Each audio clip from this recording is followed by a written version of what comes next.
district to get funds under minority affairs.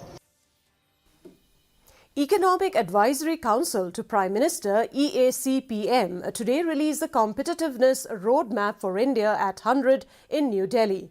The document was released in the presence of Chairman EACPM, Dr. Bibek Debroy, India's G20 Sherpa Amitav Kant, member of EACPM Sanjeev Sanyal, and Dr. Christian Cattell from Harvard Business School. In his address, Dr. Debroy highlighted the importance of looking at economic trends to ascertain what India needs to do to be a highly prosperous country by 2047. The chairman of EACPM said there are four ways to analyze economic growth: slicing the drivers of growth, sectoral slice, looking at factor inputs, and regional disparity. The roadmap stands to inform and guide the way for India to become a higher income country by 2047.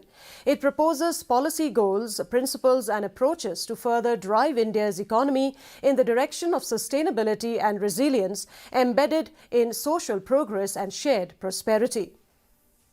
Minister in charge Home